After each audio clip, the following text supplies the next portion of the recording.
Voilà, deuxième partie de ce cours sur le complexe majeur d'histocompatibilité.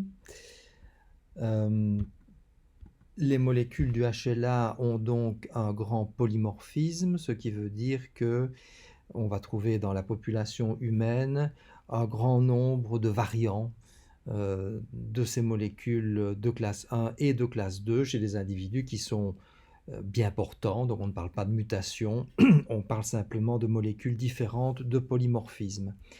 Alors vous avez ici un ordre de grandeur de ce polymorphisme, puisque par exemple, pour le HLA-A, on a 190 possibilités, pour le HLA-B, 400 à peu près, pour le HLA-C, 93 possibilités, et pour les molécules de classe 2, on a essentiellement un grand polymorphisme de la chaîne bêta de HLA-DR, dans une moindre mesure des chaînes bêta du DP et du DQ, et la chaîne alpha est un peu moins polymorphique.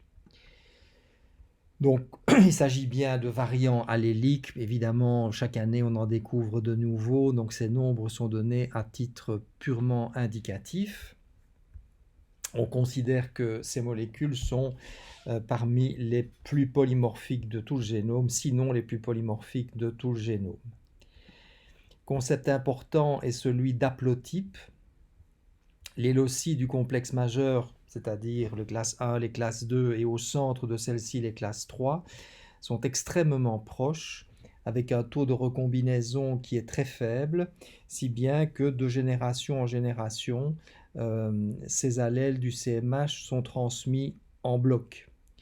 C'est-à-dire que si par exemple, revenons sur cette image-ci, admettons que votre papa il soit HLA B6 et HLA DR4, ben, il est très probable que si vous êtes vous-même HLA B6, vous aurez le HLA DR4 de votre papa, parce que ça a dû être transmis en bloc, ainsi que, et vous allez le voir dans quelques minutes, des allèles situés, des allèles situés dans cette région centrale. Donc tout ça est transmis en bloc de génération en génération. Alors, chaque individu possède plusieurs molécules de classe 1 et plusieurs molécules de classe 2, donc c'est évidemment très important à rappeler.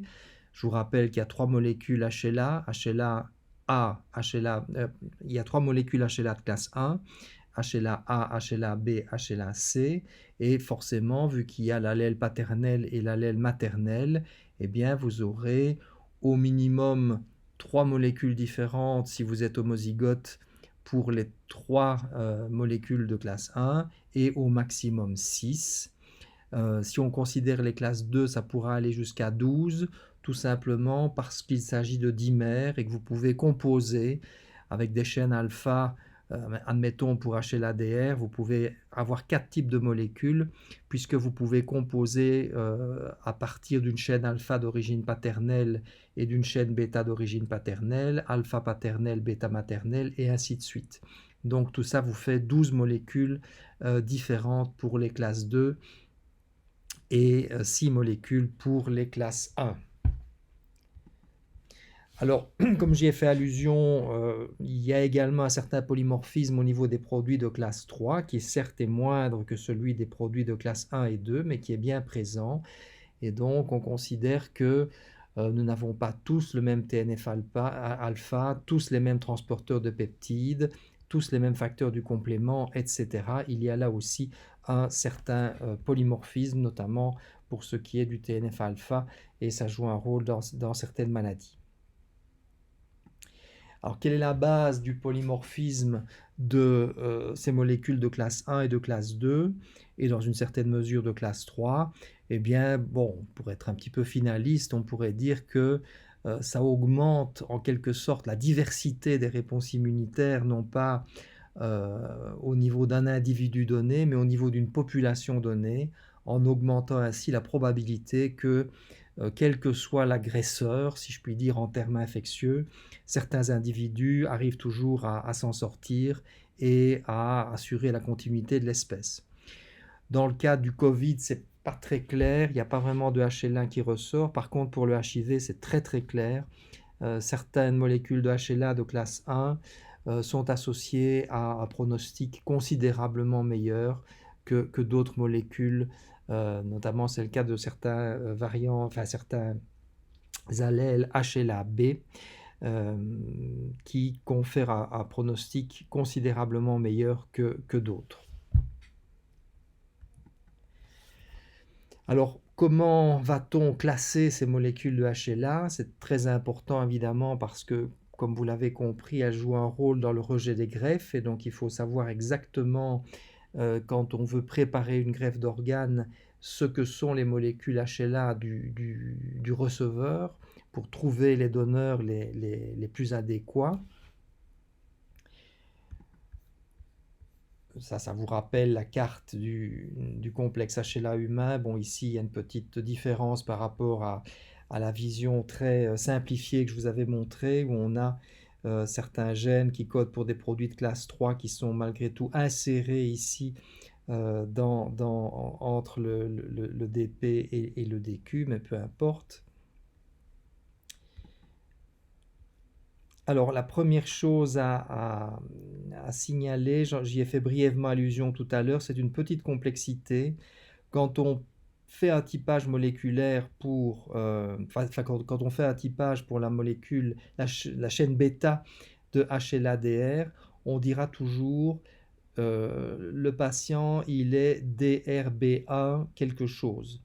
Et donc, en fait, la subtilité, et je me rends bien compte de la grande complexité, surtout dans un cours enregistré, c'est le fait que ce 1-là ne fait pas référence au polymorphisme, mais fait référence au fait que certaines personnes ont deux gènes distincts sur le même chromosome, ont deux gènes distincts qui peuvent tous les deux coder pour une chaîne bêta de HLA-DR.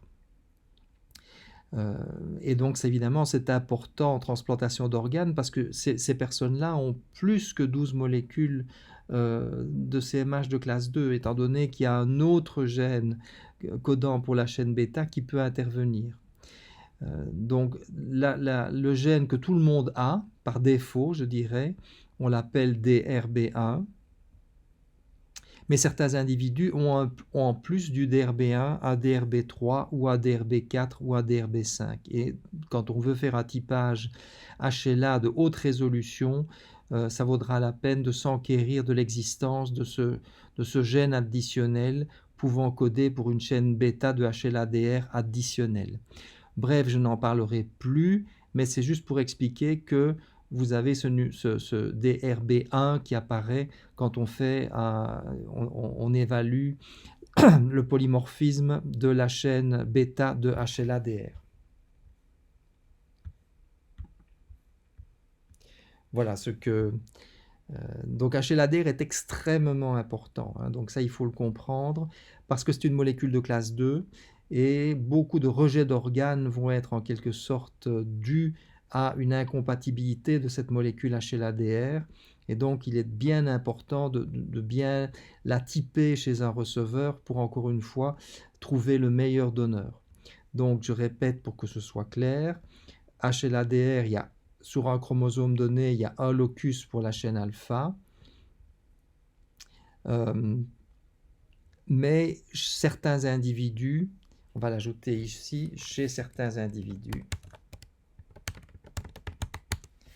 il y a deux loci pour la chaîne bêta.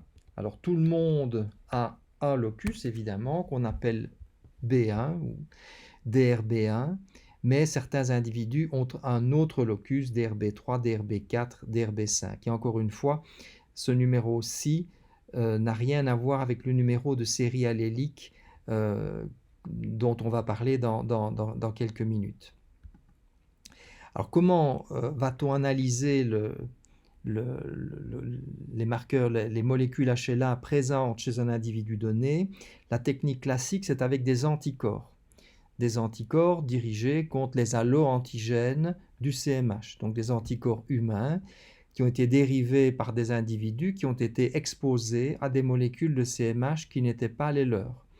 Et en prélevant ces anticorps, on se fait ainsi une sorte de librairie d'anticorps qui réagissent contre des molécules HLA connues. hein, et c'est comme ça qu'on peut déterminer les molécules HLA qui sont présentes chez un sujet donné.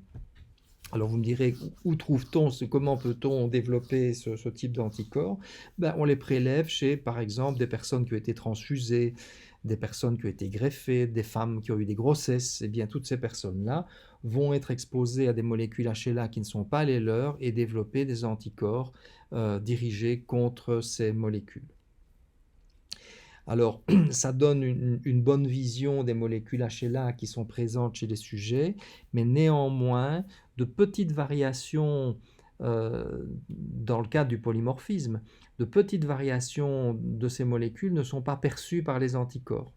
Donc on pourrait, si on n'utilisait que des techniques basées sur les anticorps, on pourrait considérer comme identiques d'un point de vue HLA certains receveurs et certains donneurs, alors qu'en fait ils ne le sont pas. Et ils ont des différences qui font qu'un rejet pourra se produire. Notamment parce que le rejet il est dû aux lymphocytes T qui ont un pouvoir de discrimination grâce à leur analyse des séquences d'acides aminés plus importante que celle des anticorps qui est basée uniquement sur la conformation.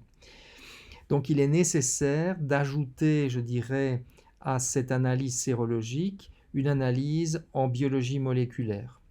Une analyse vraiment du génotype où on va séquencer les gènes qui codent pour ces molécules. Alors voici ici un bel exemple et je vous demande d'essayer de le comprendre parce que c'est comme ça que les résultats sont présentés quand on demande un typage HLA. Donc vous avez le nom du locus, donc le nom du gène, l'astérisque et les renseignements concernant le polymorphisme chez le sujet considéré. Il est bien évident que chez un sujet donné, ceci va être en double exemplaire puisqu'il aura évidemment deux allèles HLA DRB1, un d'origine paternelle et un d'origine maternelle. Donc cette information-ci va être donnée en double pour chaque individu. Alors ce qu'on a ici à gauche de l'astérisque, c'est le gène qui est considéré. Ici, c'est le gène qui code pour la chaîne bêta, B pour bêta, de HLA-DR.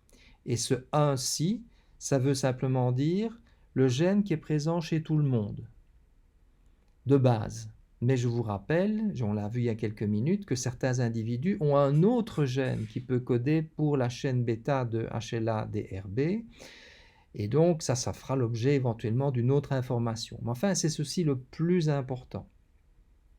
Donc ça, c'est le nom du gène considéré. Donc ça veut dire qu'on pourra avoir cette information-là chez tous les individus, puisque tout le monde a un gène qui code pour la chaîne bêta de HLA-DR. Ce qui vient à droite de l'astérisque, c'est là que le polymorphisme, le renseignement sur le polymorphisme est donné. On a d'abord les deux premiers chiffres qui constituent un nombre, c'est la série allélique déterminée par sérologie, c'est-à-dire que c'est une évaluation relativement grossière de molécules de chaîne bêta de HLA-DR qui se ressemblent très très fort et qui vont donc être reconnues par les mêmes anticorps et posséderont donc le même numéro déterminé par sérologie.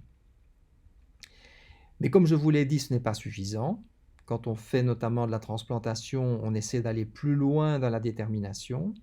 Et donc, on va, au sein de ce groupe sérologique reconnu par le même anticorps, par définition, on va, par séquençage du gène, on va déterminer plus précisément le numéro de série allélique. Donc, première approche pour le typage HLA, la sérologie. Mais on va aller plus loin en séquençant le gène, on va être beaucoup plus précis, et donc on va pouvoir déterminer des spécificités subtypiques grâce à... on va même aller plus loin que les spécificités subtypiques, on va déterminer des numéros de série allélique grâce aux techniques de séquençage. Exemple, parce que je sais que ceci est probablement le cours le plus compliqué de ceux que vous avez eus. Concentrons-nous sur ceci, laissez tomber ceci. Vous avez par exemple la molécule DRB1 astérisque 0,8.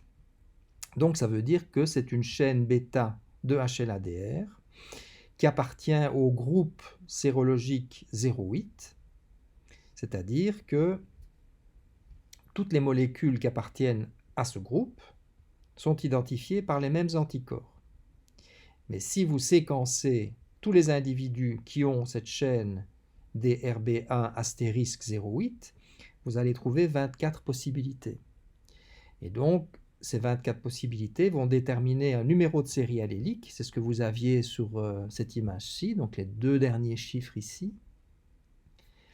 Et donc, vous aurez des individus qui sont HLA-DRB1 astérisque 0801, 0804, 0807, 0824, par exemple.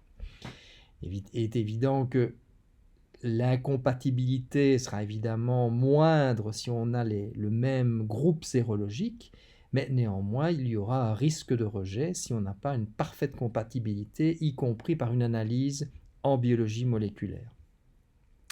Encore une fois, je me rends bien compte de la grande complexité de ceci. N'hésitez pas à poser des questions, notamment pendant le cours en ligne ou bien par mail ou bien par LifeSize avec des étudiants qui veulent poser des questions. Tout ça est possible. Concept extrêmement important sur lequel on reviendra abondamment dans le cours d'immunopathologie du bloc 3, tant aux médecins qu'aux dentistes.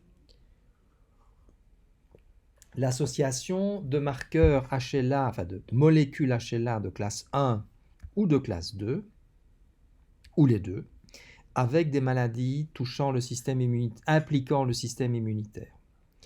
Vous entendrez très souvent dire que ceux qui sont par exemple HLA B27 ont un risque accru de faire une spondylarthrite ankylosante, ceux qui sont HLA B51 ont un risque accru de faire un B7, ceux qui sont HLA DR3 ou DR4, vous remarquez qu'ici je ne donne que la nomination sérologique, je ne donne pas les numéros de série allélique, mais on pourrait le faire, c'est connu. Ceux ou celles qui sont HLA DR3 ou DR4 ont un risque accru de faire des polyarthrites rhumatoïdes, etc., etc. Donc je dirais que dans toute la génétique des maladies auto-immunes, le HLA représente un poids très important. À peu près 50% du poids génétique de ces maladies auto-immunes est déterminé par le groupe HLA, de classe 1 ou de classe 2. Alors pourquoi? Il y a deux grands types de mécanismes. Soit par un phénomène de déséquilibre de liaison, donc c'est le phénomène de transmission des haplotypes dont j'ai parlé tout à l'heure. Reprenons par exemple cette image-ci, voilà. Si votre arrière-arrière-grand-père a un polymorphisme particulier du TNF-alpha qui le rend plus enclin à faire des maladies auto-immunes, si vous avez hérité des mêmes molécules HLA, forcément, si vous avez hérité des mêmes molécules HLA-B ou HLA-DR que lui, il est presque certain que vous avez hérité également de ces polymorphismes du TNF-alpha. Et quand on considère des populations qui ont subi dans l'histoire une grande contraction et puis une grande dilatation, donc ça veut dire qu'il y a beaucoup de personnes de la population qui ont un ancêtre commun, puisqu'il y avait évidemment, si on prend l'expansion de la population sur les derniers siècles, on voit que probablement nous avons, en tout cas pour les personnes qui sont originaires de la région, on a tous des ancêtres communs. Eh bien, on va pouvoir savoir que les personnes qui sont par exemple HLA B8 ou DR3, eh bien, il y a fort à parier qu'elles descendent d'un ancêtre commun qui aurait par exemple une mutation d'un des gènes de cette région centrale. On y reviendra, donc ceci est une sorte d'aperçu. Donc là c'est quelque chose qui est lié non pas aux molécules de classe 1 ou de classe 2, mais à un déséquilibre de liaison avec des allèles présents dans cette région centrale. Mais dans certains cas, c'est réellement lié à des propriétés particulières de ces molécules de CMH, de HLA de classe 1 ou de classe 2 elles-mêmes. notamment dans certaines maladies auto-immunes. Ces maladies auto-immunes sont liées à des modifications post-traductionnelles des protéines. On va donc avoir des peptides tout à fait anormaux qui sont présents et qui peuvent générer des maladies auto-immunes, mais certaines molécules HLA ne les aiment pas du tout, donc vont les écarter, et donc il n'y aura pas de risque de faire des maladies auto-immunes, alors que d'autres molécules HLA ne vont pas du tout les discriminer, vont les présenter aux lymphocytes T avec des risques de maladies auto-immunes. Et ce que je vous raconte là, en fait, c'est un modèle hyper simplifié d'une maladie que vous verrez en bloc 3, mais aussi en master, qui est la polyarthrite rhumatoïde. Alors la dernière partie de cette vidéo, c'est enfin l'explication pour laquelle ce nom de complexe majeur d'histocompatibilité a été donné.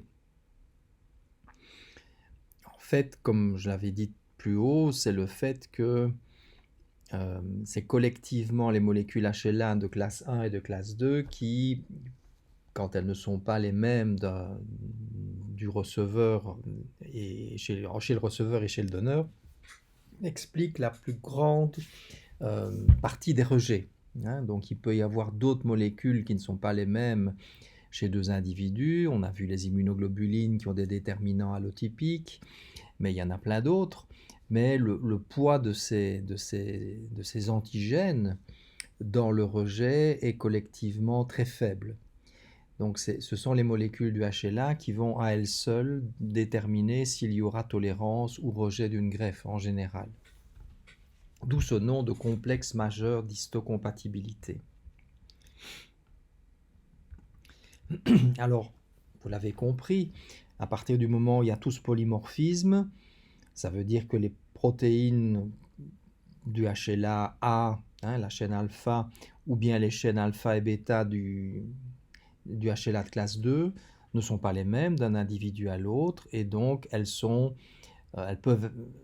comportent des déterminants allo-antigéniques, qu'on peut aussi appeler déterminants antigéniques allotypiques, c'est la même chose, et qui vont entraîner des rejets éventuels de greffe. Alors toute la subtilité, ça va être de comprendre qu'il y a en plus de cela un phénomène tout à fait particulier qui va se produire, ce que j'appelle ici un bug, qui est lié à la fonction de ces protéines, qui est une fonction de présentation des peptides. Alors, encore une fois, c'est un phénomène, c'est quelque chose de très compliqué à expliquer, et donc ne paniquez pas, enfin tout est relatif. Ne vous tracassez pas trop, si vous n'avez pas tout compris, on peut en discuter par la suite. Alors, il y a deux façons de reconnaître les allo-antigènes. Il y a une façon, je dirais, classique,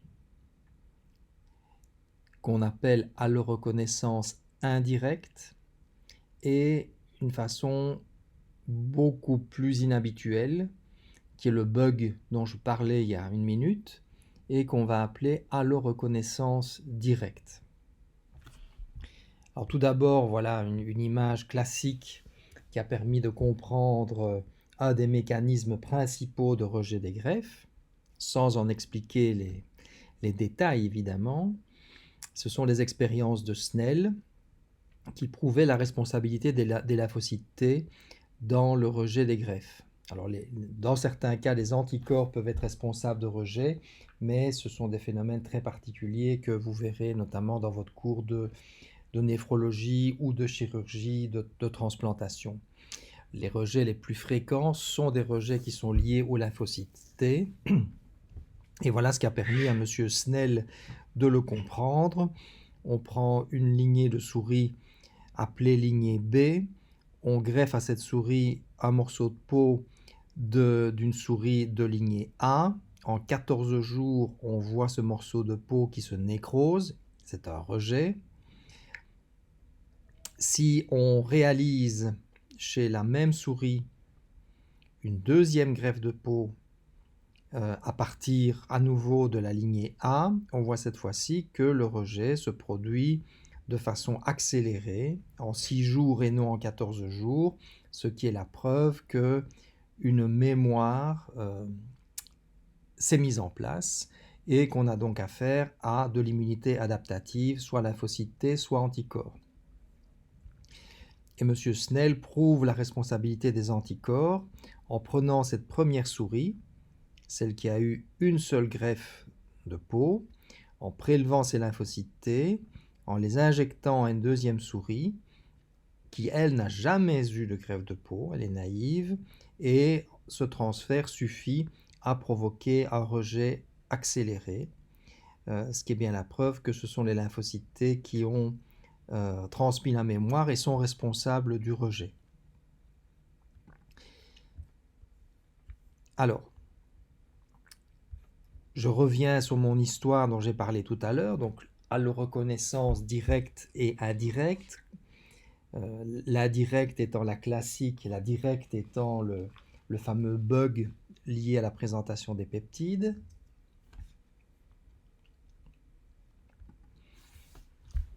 Première chose, rappelez-vous la grande diversité du système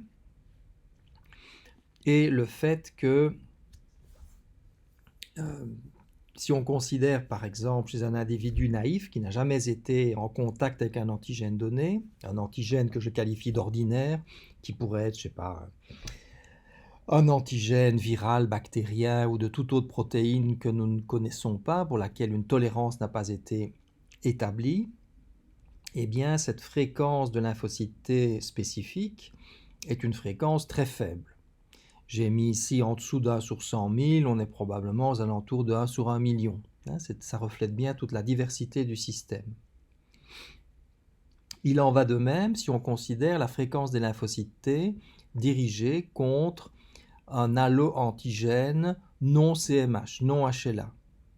Par exemple, si vous considérez les déterminants allo-antigéniques des immunoglobulines, eh bien, vous avez un lymphocyte T sur 1 million dans votre organisme qui va être capable de reconnaître un peptide provenant de l'allo-antigène, par exemple, d'une IgG2 d'un autre individu. Donc c'est un mode de reconnaissance qui est quantitativement le même que celui des antigènes tout venant, par exemple, infectieux. Par contre, si vous considérez la fréquence de lymphocytes T capable de réagir, d'être activée par une cellule qui présente des allo-antigènes du CMH, eh bien, ce n'est pas une cellule sur 1 million qui va répondre, c'est 5%, 10% de vos cellules, 1 sur 10. Donc, en quelque sorte, il y a une puissance considérable de cellules qui portent des molécules de CMH étrangères pour activer les lymphocytes T d'un receveur d'organes, par exemple. On n'est plus du tout dans la faible fréquence de cellules répondeuses, on est ici avec une très haute fréquence de cellules répondeuses. Et vous l'avez compris, c'est ça qui explique bien évidemment le rejet, et la puissance dans le rejet et le fait qu'on appelle ces molécules du complexe majeur d'histocompatibilité. Alors, voici comment les choses se passent, pas encore toute l'explication, mais admettons que vous ayez un receveur d'organes qui possède une molécule qu'on va appeler ici, encore une fois, ce n'est pas la nomenclature compliquée avec le nom de la chaîne, avec la série allélique, la série sérologique, etc. C'est un raccourci. On sous-entend que c'est la spécificité de la chaîne bêta, donc c'est HLA DRB1-DR07, et puis on pourrait mettre quelque chose après, mais peu importe. On va faire simple. Donc un receveur, il est HLA DR7, et on lui greffe un rein qui est HLA DR3. Alors,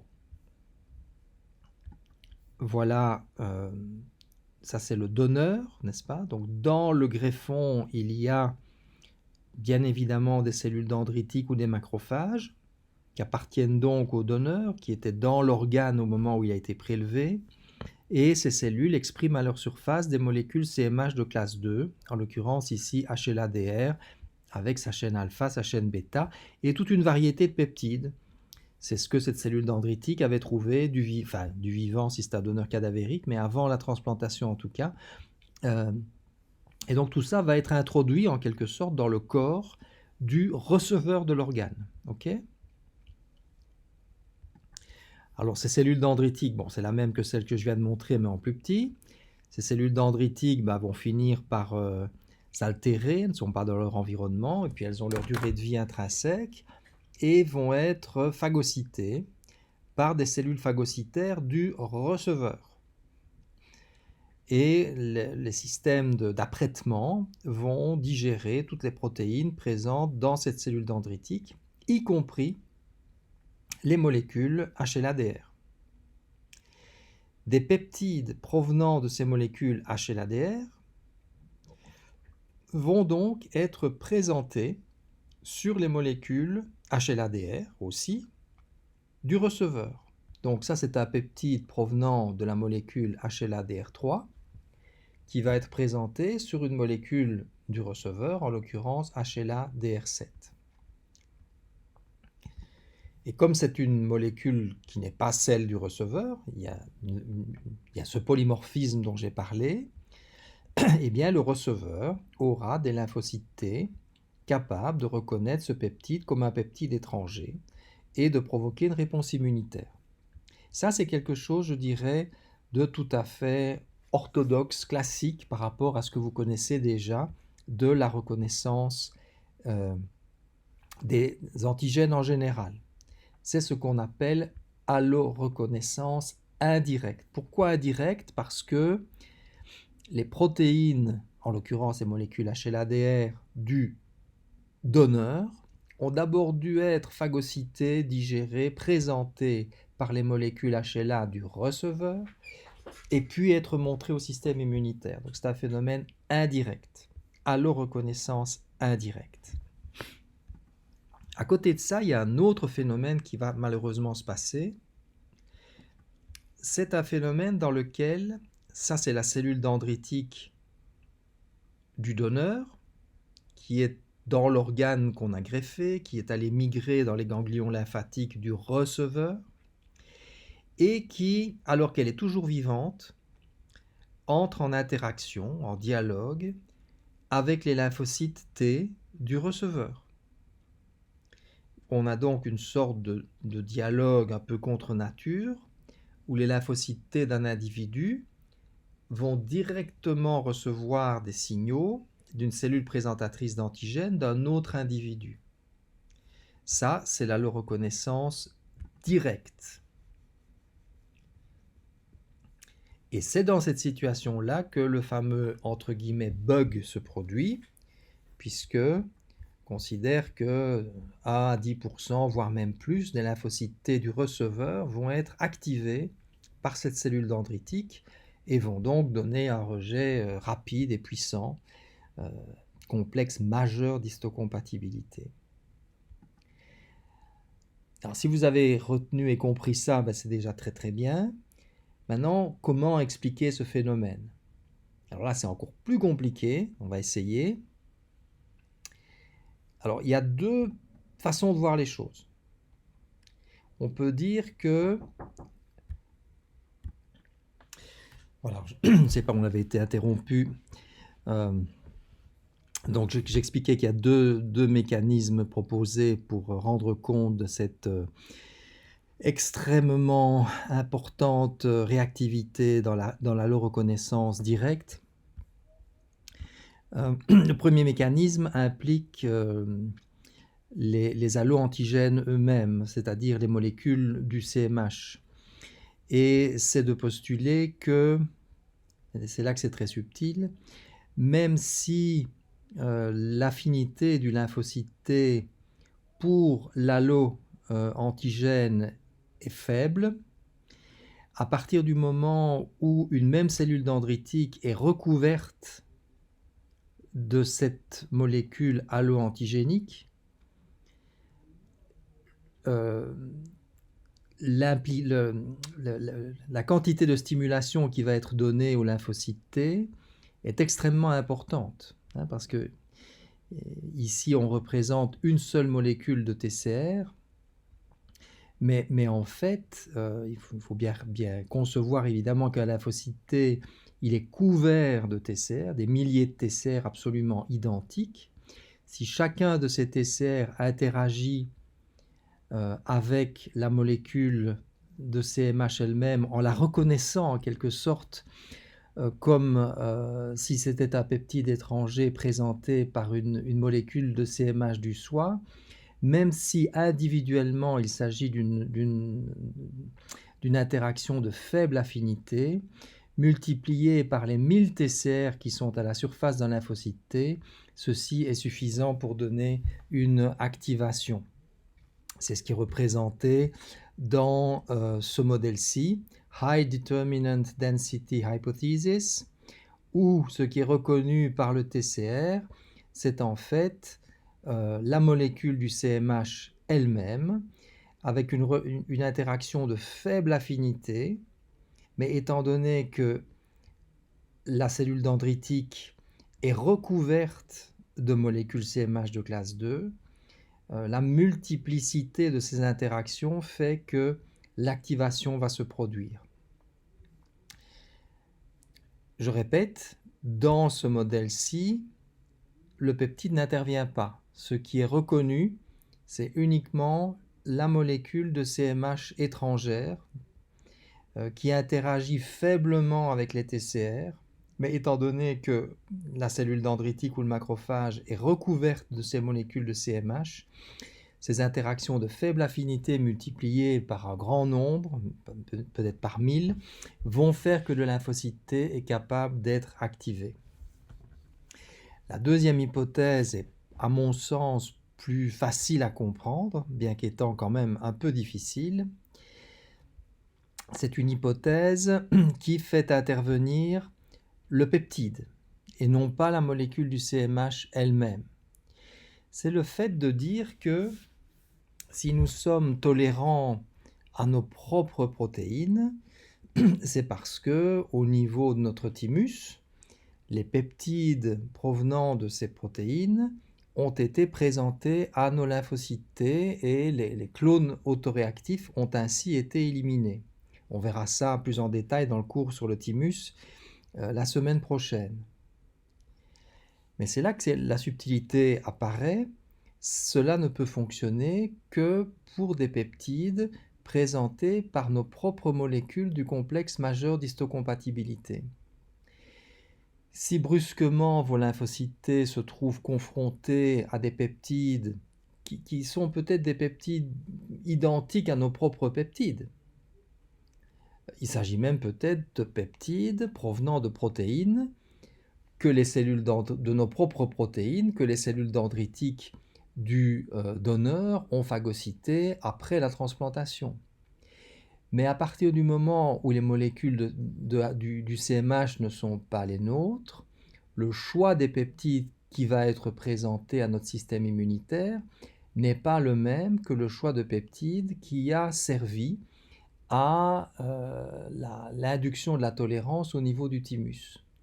Donc, même face à une protéine qui est une protéine du soi,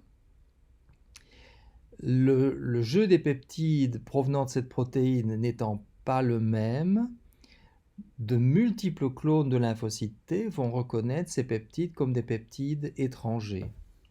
Et c'est ce qui est illustré sur cette image-ci, où, en fait, ce n'est pas tellement les molécules de CMH elles-mêmes qui vont être reconnues comme des allo-antigènes, c'est le fait que tous les peptides qu'elles présentent sont perçus comme des peptides inconnus, même s'ils proviennent de protéines du soi, tout simplement parce que, au sein d'une protéine donnée, le choix des peptides présentés dépend de la molécule du complexe majeur d'histocompatibilité. Encore une fois, il s'agit d'hypothèses qui restent à l'heure actuelle débattues, qui font encore l'objet d'articles scientifiques, donc ce n'est pas très important et je ne pense pas que je vous poserai En tout cas, la première hypothèse est une hypothèse qui est plus difficile à saisir. La deuxième a peut-être plus d'importance parce qu'elle ouvre la porte malgré tout à des considérations concernant les maladies auto-immunes. Et donc, je pense que c'est plus important peut-être que vous la saisissiez. Et je termine par un exemple d'allergie médicamenteuse qui est basé exactement sur le même principe que celui-ci. C'est une allergie à un médicament qu'on utilise encore de nos jours dans le traitement du VIH-Sida, qui est la bacavir, qui est une molécule qu'on trouve encore dans certaines associations comme le Kivexa ou le Triumec, largement prescrit. Et quand on a commencé à utiliser cette molécule, dans les années 2000, on a vu que certains patients développaient des allergies parfois mortelles, présentées ici comme une allergie cutanée, mais avec des phénomènes systémiques parfois mortels. Et puis on a vu que on pouvait prédire qui allait faire cette allergie et que seuls les sujets présentant une molécule HLA-B bien particulière, HLA-B5701, eh bien, seuls ces sujets allaient développer cette allergie. Alors en fait, quelle est la base de cette allergie? Et si vous êtes attentif, vous allez voir le point commun avec mon histoire de l'alloreconnaissance directe. C'est l'idée que le médicament qui est représenté ici par ce petit symbole a la capacité, on va uniquement se focaliser sur le schéma numéro 3, on va oublier les autres parce que c'est probablement celui-ci qui est le plus proche de la vérité, on va le cacher tout de suite d'ailleurs.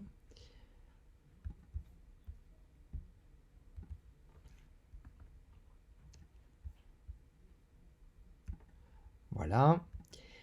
Donc cette molécule a la capacité à aller se fixer à l'intérieur d'une molécule HLA et ce faisant, elle va changer le type de peptides qui peuvent venir s'y fixer.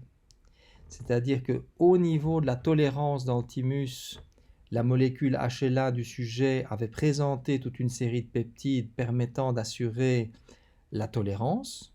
En l'occurrence, par exemple, admettons, bon, je vais prendre un peu plus de temps, admettons que tant le peptide A que le peptide B fassent partie d'une protéine donnée, une protéine du soi. Le sujet possède cette molécule HLA-B qui, au niveau du thymus, ne sera pas capable de présenter le peptide B, mais sera capable de présenter le peptide A. Soit dit en passant, on pourrait dire que cette petite forme géométrique symbolise l'agrétope. Ce qui veut dire que pendant la thymopoïèse, la tolérance vis-à-vis de la protéine en question s'établit uniquement sur la base du peptide A et non pas du peptide B, puisque ce dernier n'est pas vu par le système immunitaire, puisqu'il ne peut pas se fixer sur la molécule HLA du sujet. Si par contre, le médicament vient se coincer dans le site de fixation de la molécule HLA, B, en l'occurrence entre le domaine alpha 1 et le domaine alpha 2, elle va induire une modification des peptides qui seront fixés sur cette molécule, et en l'occurrence le peptide B, qui auparavant était incapable de se fixer sur la molécule HLA, devient capable de le faire.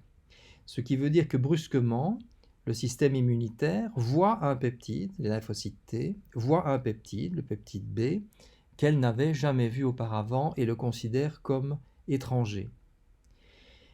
Et une allergie se produit.